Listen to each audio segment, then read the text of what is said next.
بسم اللہ الرحمن الرحیم۔ السلام علیکم dear students, welcome back to Mehr Ujala academy. تو آج ہم کلاس فرسٹ ایئر 11ویں جماعت کی اسلامیات کا بیانیہ سوال کریں گے، جو ہے عقیدہ آخرت۔ سائنس، آرٹس اینڈ کامرس تینوں ہی سے کر سکتے ہیں۔ تو کوشچن ہے، عقیدہ آخرت سے کیا مراد ہے؟ انسان کی انفرادی اور اجتماعی زندگی پر اس عقیدے کے اثرات بیان کریں۔ تو آپ سب سے پہلے ہیڈنگ مینشن کریں گے، عقیدہ آخرت کے معنی و مفہوم۔ آخرت کے معنی ہے سب سے بعد میں یا آخر میں ہونے والی چیز۔ عقیدہ آخرت سے مراد ہے کہ انسان مرنے کے بعد ہمیشہ ہمیشہ کے لیے فنا نہیں ہو جاتا، بلکہ اس کی روح باقی رہتی ہے، اور اس درمیانی مدت یا کیفیت کو عالم برزخ کہتے ہیں۔ پھر ایک وقت ایسا آئے گا جب تمام دنیا فنا ہو جائے گی، اللہ تعالیٰ اپنی قدرت سے مردوں کو دوبارہ زندہ فرمائے گا، ان کی روح جسم میں دوبارہ لوٹا دی جائے گی، قیامت ہوگی، اعمال کا حساب کتاب ہوگا، جو دارالنعیم یعنی اللہ کی نعمتوں کا گھر ہے، اور بدکاروں کا ٹھکانہ جہنم ہوگا، جو دارالجحیم یعنی عذاب اور اذیت کی جگہ ہے۔ اس کے بعد آپ سیکنڈ ہیڈنگ مینشن کریں گے، عقیدہ آخرت قرآن کی نظر میں۔ آخرت پر ایمان رکھنا اسلام کی نہایت اہم تعلیم ہے۔ قرآن میں اس کی اہمیت پر زور دیا گیا ہے۔ سورہ بقرہ میں ارشاد ہوتا ہے، وَبِالْآخِرَةِ هُمْ يُوقِنُونَ، اور وہ آخرت پر یقین رکھتے ہیں۔ سورۃ روم میں ارشاد فرمایا گیا، اور وہی ہے جو تخلیق کی ابتدا کرتا ہے، پھر وہی اس کا اعادہ کرے گا، اور یہ اس کے لیے بہت ہی آسان ہے۔ آخرت کا یقین دلاتے ہوئے سورہ یاسین میں کہا گیا، اس سے کہو انہیں وہی زندہ کرے گا جس نے انہیں پہلی بار پیدا کیا تھا، اور وہ تخلیق کا ہر کام جانتا ہے۔ سورہ بقرہ میں ارشاد فرمایا گیا، تم بے جان تھے، اس نے تم کو زندگی بخشی، پھر تمہیں مارے گا بھی، پھر وہی تمہیں زندگی دے گا، پھر ان کی طرف تمہیں پلٹ کر جانا ہے۔ ایک جگہ اور ارشاد ہوا، اور اس کی نشانیوں میں سے ایک نشانی یہ ہے کہ تو زمین کو دیکھتا ہے، پھر سوئی پڑی ہے، پھر جہاں ہم نے پانی برسایا اور وہ ٹھیک اٹھی اور لہرانے لگی، تو جس نے اس کو زندہ کیا وہی مردوں کو بھی زندہ کرنے والا ہے، یقیناً وہ ہر چیز پر قادر ہے۔ سورہ حج میں ارشاد فرمایا گیا، اگر تم کو مرنے کے بعد جی اٹھنے پر شک ہے تو تمہیں معلوم ہو کہ ہم نے مٹی جیسی بے جان شے سے تمہیں پیدا کیا ہے۔ سورہ روم میں ارشاد فرمایا گیا، اور وہی تو ہے جو تخلیق کی ابتدا کرتا ہے، پھر وہی اس کا اعادہ کرے گا، اور یہ اعادہ اس کے لیے سہل تر ہے۔ سورہ بقرہ کے مندرجہ ارشادات سے واضح ہوتا ہے کہ ایک دن ایسا بھی آئے گا جس میں دنیا میں کیے گئے اعمال کا حساب دینا ہوگا، اور اس دن نہ سفارش چلے گی، نہ دولت کام آئے گی، اور سب کو ٹھیک ٹھیک انصاف ملے گا۔ اور ڈرو اس دن سے جب کوئی کسی کے کچھ کام نہ آئے گا، نہ کسی طرف سے سفارش قبول ہوگی، نہ کسی کو معاوضہ لے کر چھوڑ دیا جائے گا، اور نہ ہی مجرموں کو کہیں سے مدد مل سکے گی۔ اے ایمان والو، جو کچھ مال و متاع ہم نے تم کو عطا کیا ہے، اس میں سے اللہ کی راہ میں خرچ کرو، قبل اس کے کہ وہ دن آ جائے جس دن نہ نیکیوں کی خرید و فروخت ہوگی، نہ دوستی کام آئے گی، اور نہ سفارش چلے گی، اور اس کے انجام سے ڈرو جب تم اللہ کی طرف لوٹ جاؤ گے، پھر ہر شخص کو اس کے کہے کا پورا بدلہ ملے گا، اور کسی پر ظلم نہیں کیا جائے گا۔ قرآن میں جگہ جگہ اللہ کی طرف واپس لوٹ جانے کی یقین دہانی کرائی گئی ہے۔ سورۃ العنکبوت میں فرمایا گیا، جس کا مفہوم یہ ہے، اے میرے بندو جو ایمان لائے ہو، میری زمین وسیع ہے، بس تم میری ہی بندگی بجا لاؤ۔ ہر متنفس کو موت کا مزہ چکھنا ہے، پھر تم سب ہماری طرف ہی پلٹا کر لائے جاؤ گے۔ قرآن میں جگہ جگہ اس عقیدے کا مکازم اخلاق کی تعلیم کے لیے استعمال کیا گیا ہے۔ تقویٰ اور پرہیزگاری کا حکم دیا جاتا ہے، تو ساتھ ہی ارشاد ہوتا ہے، اللہ سے ڈرو اور جان رکھو کہ تم کو اس کے پاس حاضر ہونا ہے۔ سخت سے سخت مشکلات کے مقابلے میں ڈٹ جانے کی قوت یہ کہہ کر پیدا کی گئی ہے کہ جہنم کی آگ دنیا کی گرمیوں سے زیادہ سخت ہے۔ نیک کاموں میں مال خرچ کرنے کے لیے ابھارتے ہوئے یہی ارشاد ہوتا ہے، جو کچھ تم خیرات کرو گے اس کا پورا اجر تم کو ملے گا، اور تمہارے ساتھ ظلم نہ ہوگا۔ برے کاموں سے دستبردار ہونے کے لیے یہ کہہ کر آمادہ کیا گیا ہے کہ اس دن سے ڈرو جس میں تم اللہ کے پاس لوٹائے جاؤ گے۔ جس شخص نے عقیدہ آخرت پر ایمان رکھتے ہوئے نیک عمل کیے، اس کو جنت کی بشارت دی گئی ہے۔ اس کے برعکس اس شخص نے جس نے عقیدہ آخرت کی اہمیت و افادیت کو پس پردہ ڈال کر برے کام کیے، اس کو صاف صاف الفاظ میں بتا دیا گیا کہ اس کا ٹھکانہ جہنم ہے۔ ارشاد باری تعالیٰ ہے، بلا شبہ نیک لوگ بلا شبہ نیک لوگ بہشت میں ہوں گے اور بے شک گنہگار دوزخ میں ہوں گے۔ سورہ آل عمران میں ارشاد ہوتا ہے، دنیا کے ملکوں میں کفر کی روش اختیار کرنے والے لوگوں کی چلت پھرت تمہیں کسی دھوکے میں نہ ڈالے، یہ محض چند روز زندگی کا تھوڑا سا لطف ہے، پھر یہ سب جہنم میں جائیں گے جو بدترین جائے قرار ہے۔ لیکن جو لوگ اپنے رب سے ڈرتے ہوئے زندگی بسر کرتے ہیں، ان کے لیے ایسے باغ ہیں جن کے نیچے نہریں بہتی ہیں، ان باغوں میں وہ ہمیشہ رہیں گے۔ اس کے لیے اللہ کی طرف سے سامان ضیافت ہے، اور جو کچھ اللہ کے پاس ہے نیک لوگوں کے لیے وہی سب سے بہتر ہے۔ اس کے بعد آپ ہیڈنگ لگائیں گے، اللہ کے حضور میں پیشی اور اعمال کی جانچ۔ عدی بن حاتم سے روایت ہے، کہتے ہیں رسول اللہ صلی اللہ علیہ وآلہ وسلم نے ارشاد فرمایا، قیامت تک میں تم میں سے ہر شخص سے اس کا پروردگار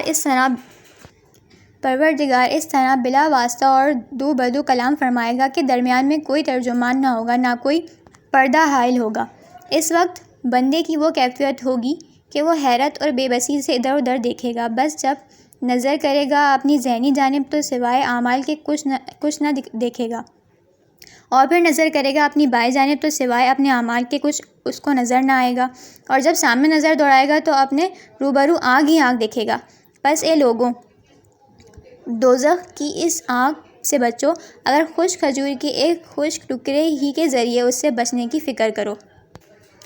جنت اور اہل جنت۔ حضرت ابو ہریرہ رضی اللہ تعالیٰ عنہ کہتے ہیں، رسول اللہ صلی اللہ علیہ وآلہ وسلم نے فرمایا کہ میں نے اپنے بندوں کے لیے ایسی چیز تیار کی ہے جسے کسی آنکھ نے آج تک نہیں دیکھا، نہ اس کی خوبیاں سنی اور نہ کسی انسان کے دل میں اس کا خیال گزارا۔ حضرت ابو ہریرہ رضی اللہ تعالیٰ عنہ کہتے ہیں، رسول اللہ صلی اللہ علیہ وآلہ وسلم نے فرمایا کہ جنت میں ایک کوزے کے برابر جگہ دینا اور جو کچھ دنیا کے اندر ہے سب سے بہتر ہے۔ حضرت ابو سعید سے روایت ہے کہ رسول اللہ صلی اللہ علیہ وآلہ وسلم نے فرمایا، جنت میں اعلان کیا جائے گا کہ تم تندرست رہو گے اور کبھی بیمار نہ ہوگے، اور تم ہمیشہ زندہ رہو گے اور تم خوشی اور آرام سے رہو گے۔ دوزخ اور اہل دوزخ۔ حضرت ابو ہریرہ رضی اللہ تعالیٰ عنہ کہتے ہیں، رسول اللہ صلی اللہ علیہ وآلہ وسلم نے فرمایا کہ تمہاری دنیا کی آنکھ کے 70 حصوں میں سے ایک جز ہے۔ حضرت حمزہ بن جندب رضی اللہ تعالیٰ عنہ نبی صلی اللہ علیہ وآلہ وسلم نے فرمایا کہ دوزخیوں میں بعض لوگ وہ ہوں گے جن کی ٹخنوں تک آنکھ ہوگی، بعض وہ ہوں گے جن کے زانوں تک آنکھ کے شعلے پہنچیں گے، بعض وہ ہوں گے جن کی کمر تک آنکھ ہوگی، اور بعض وہ ہوں گے جن کی گردن تک آنکھ کے شعلے گردن تک ہوں گے۔ آخرت تقاضے فطرت۔ اگر ہم خالص عقل و فکری بنیاد پر بھی غور کریں، عقل سلیم اس بات کا تقاضا کرتی ہے کہ آخرت ہونی چاہیے، ایک دن ایسا ضرور ہونا چاہیے جس میں ٹھیک انصاف ملے، ظالم کو ظلم کی سزا ملے اور مظلوم کو بغیر مانگے اس کا حق ملے، کیونکہ ہم دیکھتے ہیں کہ دنیا میں بعض اوقات اعمال انسانی کے صحیح نتائج مرتب نہیں ہوتے۔ کبھی ایسا بھی ہوتا ہے کہ انتہائی نیک پارسا اور دیانتدار شخص مصیبت اور مشکل میں گرفتار ہو کر زندگی گزارتا ہے، اور کبھی ظالم عیش و عشرت کی زندگی گزار رہا ہوتا ہے، جبکہ فطرت انسانی پکار کر کہتی ہے اور عقل سلیم تقاضا کرتی ہے کہ نیک اور دیانتدار جیسے بظاہر دنیا میں کوئی صلہ نہیں ملا، اسے کبھی تو جزا ملنی چاہیے، ورنہ فطرت ظالم قرار پائے گی، اور ظالم اور مجرم کو کبھی تو کیے کی سزا ملنی چاہیے، ورنہ قدرت کے عدل پر حرف آئے گا۔ لہٰذا یوم جزا اور یوم آخرت لازمی ہے، ورنہ اللہ کی اس زمین پر بدکار قوت و طاقت سے لیس دنیا کی نعمتوں کا بلا شرکت غیر مالک بن کر عیش پاتا رہے گا، اور نیک پارسا کا مقدر ذلت و رسوائی ہوگی۔ مادہ پرستوں کا نقطہ نظر اور ان کی شبہات کا ازالہ۔ ایک جماعت کے نزدیک زندگی جو کچھ بھی ہے، یعنی دنیا کی زندگی ہے، تو موت کے معنی بالکل فنا اور معدوم ہو جانے کے ہیں، جس کے بعد حیات، شعور، احساس، دلیل و نتائج کچھ بھی نہیں۔ اور انکار آخرت کرنے والے یہ لوگ یہ کہتے ہیں کہ ہمیں صرف پہلی مرتبہ ایک بار مرنا ہے اور پھر ہمیں اٹھنا نہیں ہے، اور وہ لوگ کہتے ہیں کہ ہماری زندگی تو بس صرف اسی دنیا کی ہے اور یہیں مرتے اور جیتے ہیں، اور ہمیں تو زمانہ مار دیتا ہے۔ قرآن نے ان کی اس غلط فہمی کو دلائل سے رد کیا ہے اور ثابت کیا ہے کہ موت کے بعد دوبارہ زندہ ہونا ممکن ہے، اور اس مسئلے کو قرآن کی ان آیات میں بیان کیا گیا ہے، اور وہی ہے جو پہلی بار پیدا کرتا ہے وہی دوبارہ پیدا کرے گا، اور یہ خالق ثانی دوبارہ پیدا کرنے والا اس کے لیے زیادہ آسان ہے۔ انسان پر ایک ایسا وقت بھی آ چکا ہے جب اس کا نام و نشان نہیں تھا، تم اللہ کا انکار کس طرح کرتے ہو، حالانکہ تم نام و نشان تھے۔ اس نے اپنی قدرت سے تمہیں پیدا کیا اور پھر وہ تمہیں وفات دے گا، پھر وہی تمہیں دوبارہ زندہ کرے گا، پھر تم اسی کی طرف لوٹ کر جاؤ گے۔ انسانی زندگی پر اثرات۔ احساس جواب دہی۔ جس آدمی کا آخرت پر کامل ایمان ہوگا اور وہ کوئی بھی کام کرنے اور قدم اٹھانے سے پہلے بار بار سوچے گا کہ میرے اس عمل کا آخرت میں انجام کیا ہوگا، میرا یہ کام خالق کے سامنے میری ذلت و رسوائی کا باعث یا عزت و سربلندی کا سبب بن جائے گا۔ بس یہی تصور آخرت و احساس جواب دہی اس کے قدموں کی زنجیریں بن جائے گا۔ جرأت و ہمت اور ثابت قدمی۔ اس کی آپ ہیڈنگ لگائیں گے جرأت، ہمت اور ثابت قدمی۔